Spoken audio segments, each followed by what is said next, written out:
코로나 이전에는 수산물 시장에 직접 가가 신선한 수산물들이 팔딱팔딱 반기면 아유 어느 게 더 맛있겠노 하면서 장바구니 가득 장을 보는 사람들이 많았는데 코로나가 장기화되면서 전체적으로 경제 상황이 안 좋아지가 소비가 많이 줄면서 수산물이 냉동창고에 가득 쌓이고 있답니다. 하지만 이들에 대한 지원책이 거의 없어서 많은 수산 유통업체가 고사 위기에 놓여 있다는데 지금 어떤 상황인지 이야기 들어보겠습니다. 예, 박병념 부산 수산물 공판장 중도메인 협회 회장 전화 연결돼 있습니다. 회장님 안녕하십니까? 안녕하십니까? 네, 안녕하십니까? 예. 수산물 소비 여러 가지가 다 소비가 위축돼 있긴 한데 이게 수산물 소비가 특히나 좀 위축됐다. 코로나 이전에 비해서 얼마나 판매가 안 되고 있는 건가요? 대략 한 30% 정도 보시면 될 것 같고요. 예. 코로나 방역 지침으로 모임이 제한되면서 수산물의 주요 소비처인 단체 급식 및 식당 등의 소비가 엄청 줄어든 것이 그 주된 요인입니다. 예, 예. 네. 아 그렇겠네. 학교도 안 가는 날도 많아지고 하니까 단체 급식 때문에 진짜 많이 줄었겠다 싶은데 근데 지금 수산물이 전반적으로 가격이 하락했다고 들었는데 어느 정도입니까? 예를 들면 예. 오징어 시장과 명태 시장이 상당히 큽니다. 대한민국 그 수산물 소비에 차지하는 포지션이. 아, 그죠. 예. 그 오징어의 경우는 작년 9월 대비 한 30% 정도 하락한 상태고요. 예.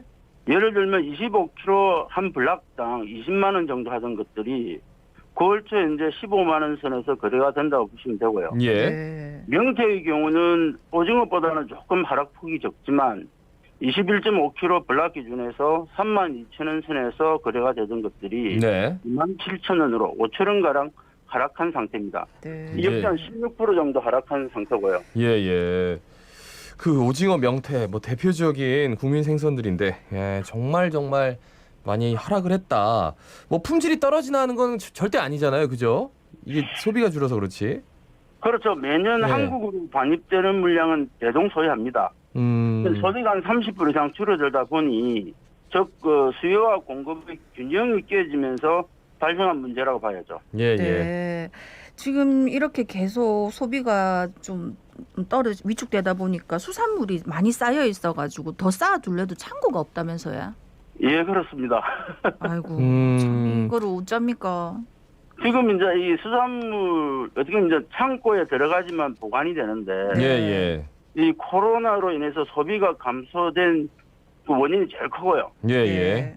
두 번째는 이제 중국으로 즉 수출되던 러시아산 냉동 수산물들이 중국 정부가 지금 코로나 검사를 과도하게 심하게 합니다. 아. 그러다 보니까 중국으로 가던 운반선들이 못 들어가고 예, 예. 지금 부산항에서 대부분 하역을 해서 예, 예. 그 중국으로 재수출되기 위해서 냉동창고에서 지금 대기적인 물량이 꽉 차가 있습니다. 자, 그러다 그럼 예. 공고를 좀 겪고 있습니다. 그러니까 어떻게 보면은 중간에서 그러니까 중개 무역을 하는 건데 그러면은 이제 러시아에서 들어오는 것 자체를 그러니까 좀 안 받아도 되는 거잖아요. 근데 안 받고 싶어도 안 받을 수가 없다고요. 계약 관계 때문인가요? 이제 그거는 또 다르게 생각해야죠. 왜요? 국익 차원에서는 또 한국으로 와주는 것도 좋거든요. 네. 그래서 이제 저기만 생각하면 안 들어오면 좋지만 예. 국익 차원에서는 또 러시아에서는 와야 되니까 저희들 입장에서는 이중고를 좀 겪고 있는 거죠. 그 러시아에서 만약 우리 수산물 안 받는다. 그럼 러시아도 그럼 우리도 안 받아. 이렇게 돼서 문제가 생길 수도 있기 때문에 그렇죠. 수익도 되게 생기고 한국 입장에서. 예, 아유 이렇게 힘든 와중에 또 국기까지 생각하시고. 근데 상반기 어업 생산량이 5.2% 증가했다더라고요. 사실 네네. 원래대로라면 이런 증가했다라면 기뻐야 되는데 지금은 얘기를 들어보니까 마냥 좋아할 수도 없는 상황이네. 그렇습니다. 올해의 경우에는 작년에 이월된 누적된 재고 한 30% 정도 소비가 안 되고 있는 상태에서 예. 지금 평년 대비 또 5.2% 증가 물량이 들어오면 그렇다고 지금 소비가 지금 늘어나면서 수요와 공급의 균형이 맞춰지는 것도 아니잖아요. 예. 또 지금도 이제 소비가 한 30% 정도 안 되고 있으니 예. 사실 저희가 심리적으로 오는 거는 60% 이상의 재고 부담이 오거든요. 예. 참 반가운 소식은 아니죠. 아니, 참 그런데 힘든 상황입니다. 예, 저도 그런 생각인데 0158번님이 그 산지에서 갖고 오는 가격이 떨어져도 소비자 가격은 하나도 안 떨어졌어요. 그래서 소비자들이 안 사 먹는 거예요. 뭐 이렇게 말씀해 주셔가지고 그거는 이제 유통 구조를 몰라서 하시는 분들이고요. 예, 네. 저희가 물건이 들어오는 거는 오징어 예를 들면 예, 8월 달부터 익년 1월 달까지 들어옵니다. 예, 그럼 여기 이제 들어오는 물건들이 소비가 되는 것도 있고 지금 현재 가격에서 유지를 하면서 비축에 들어가는 것도 있거든요. 예, 왜냐하면 내년 6월부터 내년 8월 달까지 소비를 해야 되니까. 예, 예. 그래서 가격이 일정하게 갈 수 있게끔 가격 유지 정책으로 가는 거죠. 아니 그러면은 네. 내년 2월부터 8월까지 네. 그게 이제 비축량이라는 거는 그때는 이만큼 그 소비를 할 것이다라는 예상이 있기 때문에 비축을 하는 거잖아요. 그렇죠. 그래서 이제 그 일정하게 이제 소비가 하루에 저기 물건이 많이 들어온 데서 예. 두개 세 개 먹는 건 아니거든요. 네. 그러니까 이 물량이 많이 들어올 때 가격을 형성해서 비축을 했다가 안 들어올 때 소비를 시키게끔 흘려주는 게 유통입니다. 예, 예. 그래서 이런 유통 구조를 이제 갖고 있는 저희들이 작년에 저희가 실제로 하면 올 2월 달부터 8월 달 사이 소비가 돼야 되는 물건들이 네. 코로나 때문에 소비가 안 된 거죠. 아니 그러면 그래. 코로나 때문에 소비가 안 되면은 좀 싸게 내놔도 되잖아요. 아닌가요? 아니 사게 내도 가격이 더 떨어진다니까요 지금. 싸게 네. 내도 가격이 더 네. 떨어진다. 그리고 소비가 사게 낸다 해서 소비가 두개 세 개 먹는 건 아닙니다. 그러니까 지금 시장에다가 싸게 네. 내놓는다고 예? 그걸 다 소비할 수 있는 것도 아니고 그렇게 예. 되면 시장이 더 뭐 교란이라는 표현까지 쓰는데 예. 예. 그냥 가격이 더 떨어질 수밖에 없다. 우리가 생각했던 가격보다 더 떨어진다. 그렇죠. 그 저희 소비자 입장에서 그냥 쉽게 생각해서 좀 싸게 팔지. 창고에 이렇게 많이 쌓여 있으니까 막 이렇게 직접 이렇게 확 싸게 팔아버리면 많이 사지 않을까 싶은데 또 그런 어려움이 있네. 그래서 만약에 저희가 싸게 저렴하게 공급을 했다 하면 네. 예.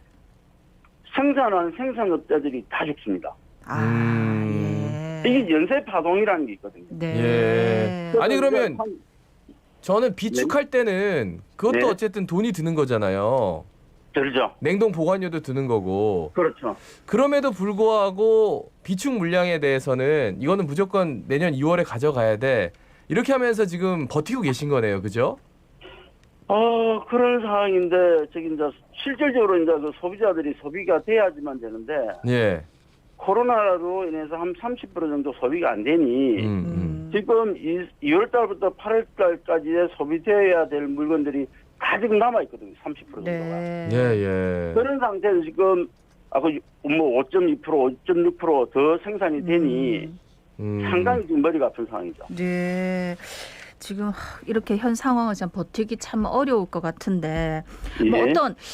어떤 대책이 있을까요? 어떤 대책이 필요합니까? 지금 이제 저희가 그 부탁을 드리고 싶은 거는 네. 지금 저희가 대부분 여기 수산업에 종사하시는 분들이 법인 형태의 유통을 가지고 있습니다. 예. 같은 형태를. 근데 보통 저희가 그 외형은 크지만 이 마진율이 2에서 3%밖에 안 됩니다. 예. 네. 그래서 50억 매출을 할 경우에 대략 한 1억에서 1억 5천 정도의 수익으로 종업원 한 3명 정도의 월급 및 경비를 감당을 해야 되는데 지금 거의 뭐 불가능한 상황이거든요. 예. 그런데 문제는 이번 그 정부가 그 개인 사업자 및 외형이 작은 업체로 이 제한돼서 혜택이 있습니다. 예, 예. 그러니까 진짜 외형이 10억 이상 넘어가는 저 유통에 종사하시는 분들은 사실이 저희가 이제 정부 지원책이 전무한 케이스죠. 네. 예, 예. 이 사각지대에 있다 보시면 될 겁니다. 그러니까 지난번에 저희가 이제 납품 도매업 하시는 분들도 그 말씀을 네. 하시더라고요. 왜냐하면 본인들은 박리담회고 매출액 기준으로 본다면은 당연히 매출이 많이 나오긴 하는데 거기서 마진율이 굉장히 떨어지기 때문에 정부 네. 지원에 지원에 있어서 사각지대다. 네. 똑같은 실정이군요. 그죠? 그렇죠. 예, 예. 근데 우리 일단 부산 시민들이 그 소비를 좀 진작하기 위해서 좀 네. 이벤트 형식으로 해가지고 좀 한번 싸게 이렇게 내놓는다거나 이런 거 한번 해 보시고 나서 저희들이 하고 있죠. 하고 있습니까? 그런 걸 좀 한번 소개해 주세요. 지금 저희가 그 작년 대비 한 30% 정도 저렴하게 지금 가격 형성자가 있을 거고요. 예. 네. 지금 저희 유통하는 사람들은 그 손실 한 30% 정도 손실을 보고 지금 시중에 물건을 풀고 있습니다. 예. 근데 이제 이런 것들은 소비자들 입장에서는 더 싸게 이래 요구하거든요. 네. 그래서 오늘은 이제 이 보이지 않는 예. 가격이 좀 형성되어 있습니다. 네. 그러니까 우리가 수산물 뭐 고등어 한 마리 얼마예요? 한 손에 얼마예요? 이렇게 평소에 가격대가 이렇게 늘 형성돼 있는 게 아니니까 그렇죠. 분명히 지금 30%가 싼데도 잘 모르시는 네네. 경우가 왕왕 있겠네요. 그죠? 당연하죠. 네. 예를 들어 시장에서 그 저희가 10,000원에 5마리하고 예. 10,000원에 6마리하고 지나가다 그치. 보면 별거 아닌 것 같지만 네. 그 가격 자체가 16%입니다. 네. 그렇지. 그렇네. 말씀을 들으니까 고개가 좀 끄덕여지네요. 네. 알겠습니다. 일단은 저희 수산물부터 좀 많이 많이 먹어야 먹겠습니다. 돼요. 예. 말씀 잘 들었습니다. 고맙습니다. 예. 지금까지 박병현 부산 수산물 공판장 중도메인협회 회장이었습니다.